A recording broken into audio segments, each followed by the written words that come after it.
Okay, I'm Sister Naila. I'm here with Patricia Lemour on the second day of Africa Liberation Day in Birmingham 2017. Patricia Lemour is a education activist, consultant. She's a Pan-Africanist and also a gender activist. So we're very pleased to have Patricia with us for Africa Liberation Day this year, and just wanting you to share with viewers, listeners, about the work that you've been doing. I understand you've been working in this area for some time. Too long, actually, but there's still a lot to do. So I have educated in this country, in Germany, and in Africa, West Africa. That's where I've lived.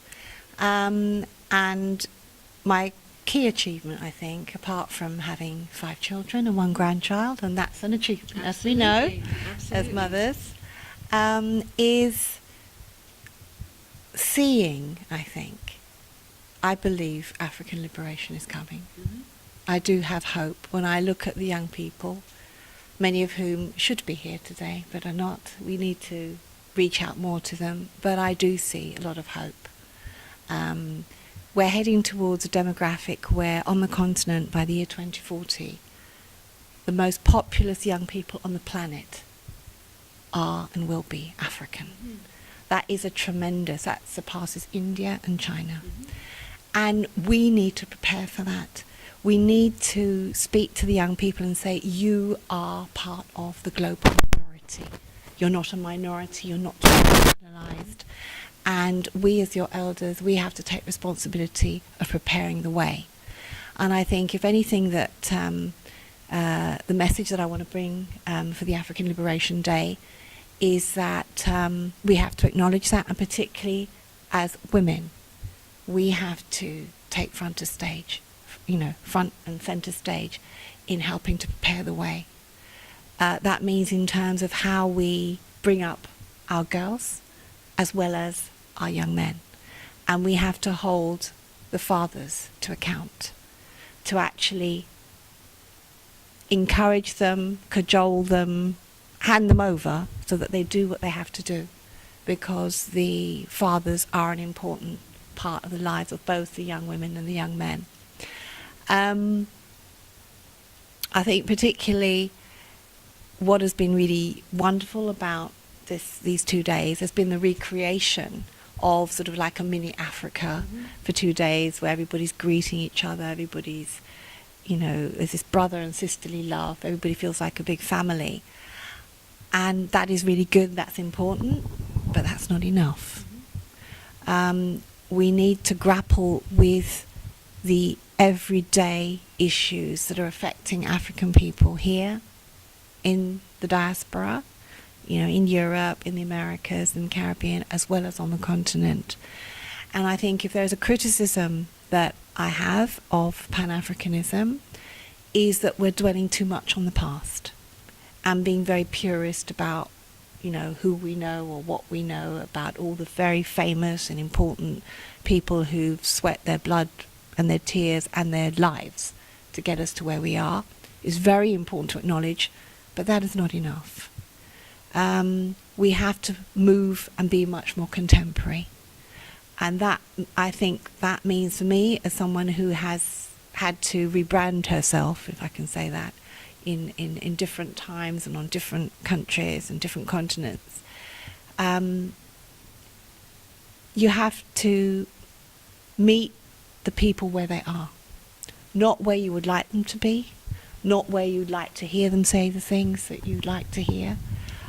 You have to meet them where they are and show that you are interested in where they are and what they're doing, and then your information, your ideology, your sense of vision for a different form of Africa and African people will come, but not if you dismiss them and not if you don't take what they're dealing with seriously. So, for instance, I said I'm an educator. I think a turning point in terms of the education that my company offers and delivers has been with engaging with young people, those who this society would like to throw away or put them in a place and lock away. That has been a turning point in my understanding of what education should be about. This has helped me as an educator, I think, to find a better meaning of what education is, and taking young people exactly where they are, because I feel that many of these young people who have been disproportionately excluded in the society, you know, overpopulating the jails, they are very intelligent. Mm-hmm. And that intelligence, that creativity has not been spoken to in the mainstream school. Other people and other far less positive role models are reaching out to them and grooming them for their own ends and not for where the young people need to be. And that has helped my company develop an approach. We offer boot camps, mm-hmm. GCSE, SATs and A-level boot camps, because precisely not only are young people being denied their history and their identity within the school, they're actually being denied the exams. They're not actually getting a chance to even have a foot in the mainstream to move on and up. So we decided we needed to address that. We know there were many other organisations that were addressing African history, cultural identity, so we decided we needed to address those particular academic failings. And on the other hand, at the same time, another thing that's impacting our young people, they are crying for leadership, and they're getting it, unfortunately, from some of the gangs. They're crying for, you know, there was a question that was asked yesterday evening about what do we live for and what do we die for. That was in essence from a young person who's turned around, come out of the sort of the criminal lifestyle on the street, and he was looking for that leadership. And that's why, for instance, our company, we sponsor Black Socks. Now that is a very Mm-hmm. new organisation, but it's been informed by very old heads. Mm-hmm. And that came out, again, of that cry. It was a young man, Shaquan, who was killed in Lewisham, and there were 2 killings within 2 weeks of each other. And again, we had a gathering of hundreds, you know, outpouring their grief, outpouring their anger, and we had a line-up of, you know, the police, the council, you know, all the usual suspects. And we realised, even though we can understand that is actually not going to mm-hmm. solve the problem. Right. So we have to come up with some strategies, and one of the key strategies, which is also Pan-Africanist, about self-determination, doing for self, Black Socks is predicated on doing for self, mm-hmm. not taking funds from anybody else, actually being sponsored by committed individuals and organisations, but standing up for and with young people and working towards, it's a long haul, it's not the quick fix, it's actually working towards dealing with the trauma that the young people feel when, you know, they've lost someone, and do not underestimate young people, particularly in schools nowadays. If you ask most young people how many do they know who've been killed, I'm sure at least 3/4 of the kids will put up their hands. They will know someone who has lost their life prematurely, whether through a murder or a suicide even, who are under 19. This is traumatizing our young people. I gave a speech in London recently to do with the educational work we do, and a 12-year-old came to me. It broke my heart. He said, well, do you know how we can be safer going to school? And this is a 12-year-old asking that kind of pressure, emotional pressure on our young people. That means they cannot focus properly. They cannot be the best that they can be. And then on top of that, within the educational system, particularly here, we don't even have particularly teachers and head teachers who look like them. So there's a cultural dissonance there. So they don't see, you know, who is teaching them as being relevant to them, and who is teaching them also don't usually come from that community, and therefore do not experience the kind of deprivation, discrimination, violence that is besetting that community. So that's why many of our young people are switching off. So they're not only just switching off from Pan-Africanism, they're switching off from mainstream. Mm-hmm. So I think if we are to reinvigorate ourselves for the 21st century, Pan-Africanism, any movement actually, has to engage with young people, with women, with elderly people, with disabled people, may I even say with gay people, where they are. Yes, I said gay people. I did say it. I'll tell you why. I recently spoke at I Am Not Your Negro. James Baldwin, he was a homosexual. Now, one of the things when you are on the margins, as homosexual people are, particularly in the African communities, like us on the margins, we see things in a different way. We see the oppressor. We can see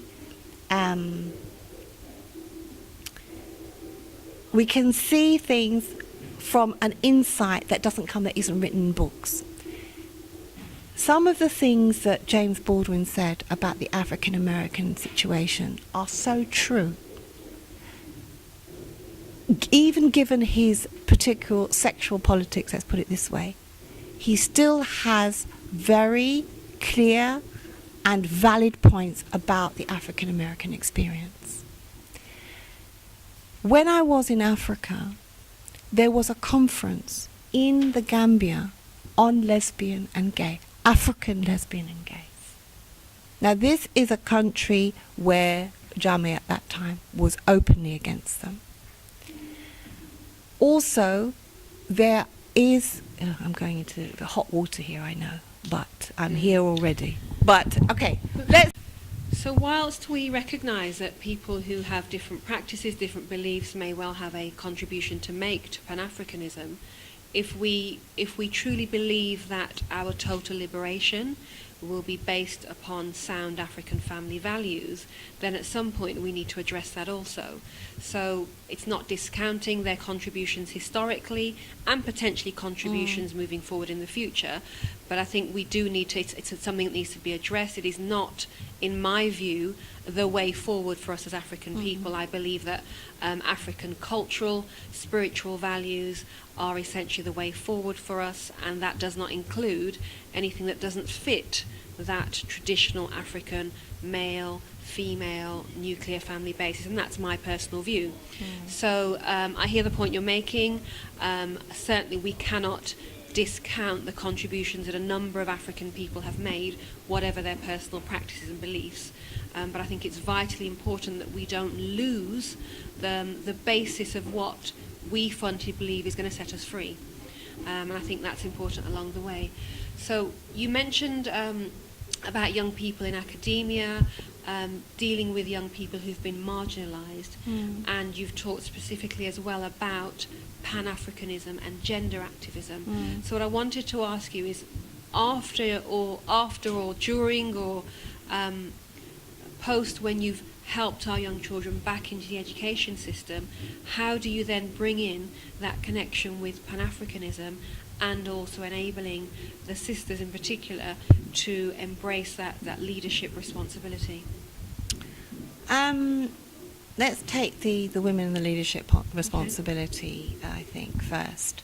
One of the reasons why I set up GIDA, which stands for Gender, Education and Enterprise Development for Africa, was because I saw there was a gap between gender experts who were mainly European, doing a lot of work in places where they were formerly colonized by Europe, and therefore bringing a particular idea, even though, inspired by helping, the development role, but missing the mark because, in fact, they're not of them, and they, didn't share a similar history. The power imbalances are too great. So there's certain blinkers that they can't see further than. And I had come through my work in Pan-Africanism, come across such women, African women, who were so astute, so intelligent, so visionary, very compassionate, doing work. And I wanted to create some kind of platform where we could come together. So originally we started off as an advocacy group, and one of our first conferences was actually who defines the role of African women. And it was in fact a sort of a discussion about is feminism something that's been white and imposed on Africa, or is this something that are African women actually fighting for their rights and redefining feminism in their image? And that was really, really, really interesting. I remember, rest in peace, Alice Ukoko was a very outspoken Nigerian strong woman. She in her opening speech, she gave the example of when an African woman, when a European woman says, she doesn't know where her husband is, and it's 5 minutes past the time that he's supposed to come home. If this happens too regularly, this is the basis for divorce. Whereas an African woman may be waiting 10 to 15 years for her African man to come back from wherever, and she's still praying for his safety. Now that is something, this is a sort of a value of giving space, I mean perhaps too extreme space within a male-female relationship. But yes, so that was a space where we began to look from different points of view how we define the role of the African woman. And the next step was to actually bring together, create a space, a business space where people who were doing things but not actually being compensated for it, that we had a platform where we could promote them as experts and bid for many of these development projects. You'd be amazed. For instance, England was given £12 million to develop empowerment programs for women in Mali over 3 years. Or for instance, Mozambique. Or the Bill Gates Foundation were giving grants to develop a project for women farmers in the depths of, I think it was Burundi. So whereas, African groups will be fighting for pennies or crumbs here, the government at a higher level is saying that they're helping development and setting aside millions for the so-called development of projects on the continent. We just thought it was very important that there were women of African heritage, both from on the continent and here, who have the expertise and who could be part of that and who could relate better to NGOs and organisations on Africa, be part of that. So we've set that up. And then the key point, I think, from the message that I gave yesterday that I'd like to make sure is captured. My talk was about Pan-Africanism and women's leadership. And I gave a sort of personal definition of Pan-Africanism as a unity that's born out of the struggle of African peoples everywhere for their rights, for their freedom, for their dignity, and for their sovereignty. And if we look at leadership, I didn't go into definition of woman, I thought that was pretty straightforward, but if we talked about leadership, and the 3 A's of leadership, that leadership can be appointed, anointed, or appropriated. And my question was really about examining how has Pan-Africanism helped women to become appointed or anointed as leaders in their struggle. And as for the appropriation, we as women, we'll have to organise and do that for ourselves. I started off with Ya Asantewa and called on her and gave a quote that basically she was saying, if the men won't do it, we will stand up, we will fight until we fall. Did you raise your voice, my sister, I think? Oh, right. Yeah. And then went through showing pictures of women warriors, women peace warriors, power women, women who've been involved in Pan-African congresses, not only as wives of Marcus Garvey, Patricia Lemour, Nkrumah, yes, Malcolm X, etc. So not only just being defined as a wife of. And also I highlighted the critical importance of the 7th Pan-African Congress in Uganda in 1994, which I helped to co-organise. That this was a critical space because it was the first time, I believe, in the history of the Pan-African movement where women appropriated leadership and carved out a space for 2 days before the main Congress to organise themselves, to discuss issues that were key for their survival, their development, their rights, and then in an organised fashion feed that into the main Congress. I think that was very powerful, and incidentally the youth did the same. This was also a congress where the youth had a pre-congress. Unfortunately, if you were young and you're a woman, you would have to skip between the two, but hey. But that also allowed them to self-organise and to feed in on an equal footing. And I think that could be a possible model. We've got to do something, I think, seriously to make sure women's issues and youth issues are centre and front stage of the Pan-African struggle, if it's to really be truly liberational for the 21st century. Okay. So you raised some key points there and also shared some really useful information, I think, about what's been happening with our women at the Pan-African Congress and also the work that you're doing. You raised a point which I think has been debated many, many times about, as African women, do we embrace so-called the European view of feminism? Do we seek to apply that with an African frame of reference? Or actually is this something that, this is something else that we need to do?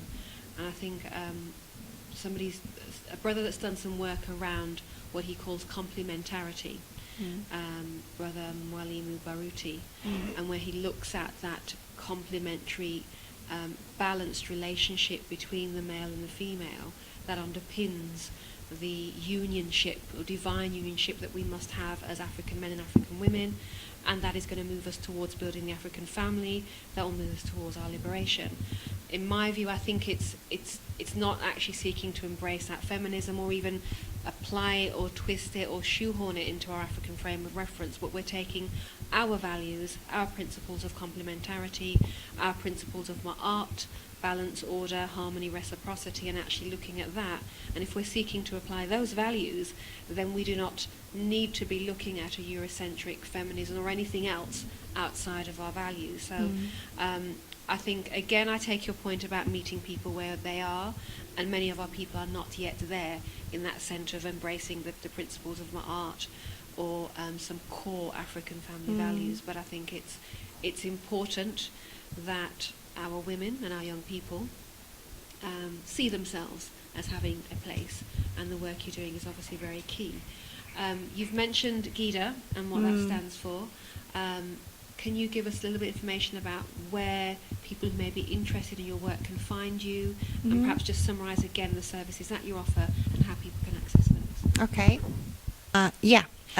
People who want to find out more about GIDA, we have a LinkedIn group. So if you just search for GEEDA on the LinkedIn group, you can write in us also to GIDA at aspireeducationgroup.com. The group, which is I'm the CEO of, Aspire Education Group, that has its website, and that has, GIDA is a gender-specific strand, and we have Aspire Prep boot camps. That's where we do the work directly with families and with young people, offering those boot camps. And we have a new group coming up as well, a vocational strand for apprenticeships, because we recognise a lot of young people are not getting high quality apprenticeships as well too. So, and the last point is the Black Socks movement that we sponsor. If you send the email at info@blacksocks.com, and their website is also www.blacksocks.com, which shows a lot of the social action work that we're doing, which I think many people will engage with and find that it's very interesting. About the feminism, I just want to make this last point. Sure. I asked during my talk if anybody had heard of the Maputo Protocol. Hardly anybody in the audience, men or female, put their hands up. This is one of the most progressive human rights instruments about African women's rights, written by African women, for African women, many of whom would call themselves gender activists or African feminists or Pan-African women, but they all realised that the existing instruments and the existing frameworks did not address the issues of violence against African women, forced marriage, of what happens to African widows, elderly, disabled, gender-based violence, and education and the environment. So here is something that has been written where I believe we must take the concepts that are around, and if they're no good to us, chuck them away. Redefine it in our own image. Obviously draw on spiritual values, some of which have been hidden from us. We've got to go and find it. But I think one of the key things is, if you look right now, every development organisation, every major bank is the picture of the African girl child everywhere. She is key, because everybody knows if you control her mind and you control her fertility, you control the nation. So we have to look at that. We have to see what it is we're putting in the mind and the bodies and the heads and the spirit of our young people. Absolutely. Okay. It's been a real pleasure speaking to you. You're doing massive, massive work here in the UK and obviously internationally as well. So a real inspiration to me as a woman coming up alongside you or behind you, wherever I might place myself. But also I think particularly for our young girls, it's really positive to see. Quite often we neglect people doing the work on the ground in the UK, doing very important work. So thank you for coming to Africa Liberation Day 2017 in Birmingham today, and thank you for your contributions, and let's hope you continue the good work. Thank you, Naila. Thank you.